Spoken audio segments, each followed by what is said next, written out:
Okay, so we were talking about the standard procedures that we generally expect us to go through. So typically, what are the procedures we expect again when we see non-compliance? Well, again, those AEIOU letters are critical. I sort of mentioned that already. We are again just inquiring of management, and just wanting them to tell us. Of course, they will give us written representation. The problem with written representation is that it's internal to the organization. It's not we've done any work to get it. So it's not as valuable as actually, for example, looking and inspecting correspondence with regulatory authorities. So this is external third-party evidence that we can actually sort of use to verify as and consider to be appropriate, if you like, sufficient, sufficient and appropriate evidence. And of course, like I said, inspecting board minutes, this is critical. Always looking at board minutes. And of course, you're in direct contact with the legal department because they will, of course, have a list of issues. So this question of who should the auditor report to? Now, really what we're saying here is we observe non-compliance. And if you observe non-compliance, so for example, a failure to carry out the right quality control, so you haven't carried out certain tests, or you can see that there's a potential for error here, or potential for, or even financial reporting compliance, a failure to the same process you would apply even for financial reporting compliance, or a lack of financial reporting compliance. And when I say financial reporting compliance, I'm really saying that you're failing to, if you like, work with the benchmarks. You're not showing you're not preparing the accounts according to the right benchmarks in line with the right standards. It could be any of the standards.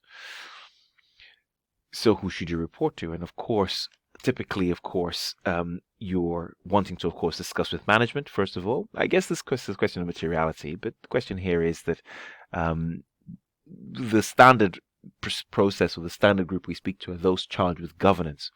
We always say that we speak to those charged with governance. So again, like I say, you might have third parties as well that you have a duty to report to. So this is just to do with compliance. First of all, this is just a standard procedure, and you're trying to get in touch with those charged with governance and to sort of get this resolved. That's really usually that's where it should end, a resolution, and then everyone's happy. Of course, again, I highlight the question of materiality. But if the non-compliance has a material effect on the financial statements and there is still nothing being done about it, then of course we will come to look at reporting. Of course, it's been a while, but we have to discuss whether or not we will be giving what type of opinion we intend to give, a qualified opinion or an adverse opinion, because here this is about misstatement, right? It's not about not having enough evidence, and talk about that spectrum. So qualified is sort of the except for. It might be the one issue you're quite upset with, or you think the whole thing is pervasive and you think I'm upset with everything. So you would call that all a bit more serious. This, basically saying the accounts are not true and fair at all when you give an adverse opinion, but we'll come back to that. And then there might be third parties that you might have to report to as well regarding that industry. This is a worst case scenario. If you feel that, listen, this isn't working, and really that based on your lack of non-compliance or your failure to comply, we cannot support the integrity of the numbers coming out that we're seeing in the financial statements, and so you may wish to withdraw on the engagement, or you might feel that even in the future there might be issues here with this organization and you no longer want to be associated with them. You might still have, of course, a moral issue here that we'll discuss in a second. So you may decide, listen, it's time, we don't want this anymore. You may wish to withdraw as auditor. And if management don't take remedial action, then of course, again, like I said, because you're wondering why aren't they happy to change things, and if they insist, you may feel that, listen, we've talked to those charged with governance, we've talked to management, and we no longer want to work with you. In an earlier, I think in chapter 3, maybe we might have talked about this question of voluntary and mandatory disclosures. So it is possible that even when what you're looking at, you disagree in terms of non-compliance, but there might be a public interest, because remember we highlighted the fact that you may be dealing with a lot of public interest entities. So yes, although you have resigned, that does not preclude you or excuse you from your if you like, potential voluntary disclosures, where it might be in the public interest to still report on this non-compliance. So almost argue it's the moral duty here. Now, of course, there are mandatory disclosures, of course, and we discussed those. So mandatory disclosures relate to money laundering, relate to drugs, terrorism, and then those very clear events that enable you to break confidentiality. But there is also the question of voluntary work.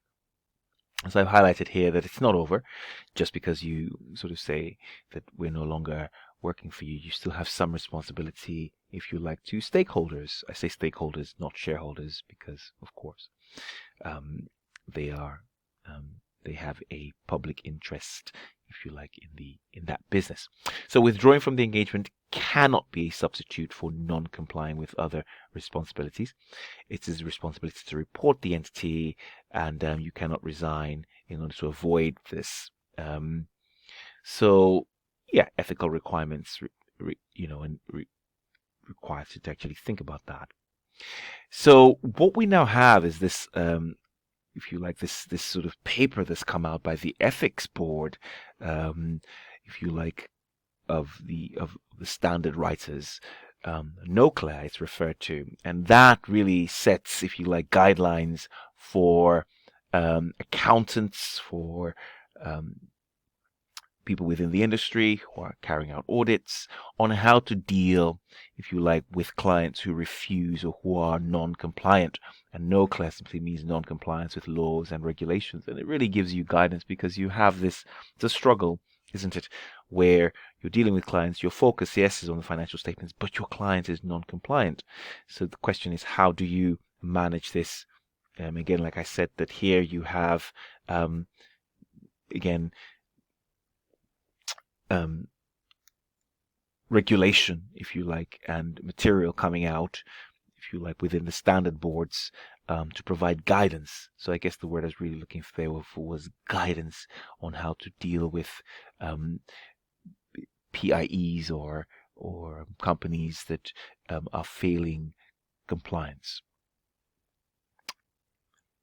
And of course, again, like I say, this really provides a framework, if you like, to guide professional accountants on best how to act in the public interest when they become aware of this. So resigning in itself isn't the way out here. You have to think about the public interest here. And of course, really, again, here, it's about integrity, it's about professional behavior.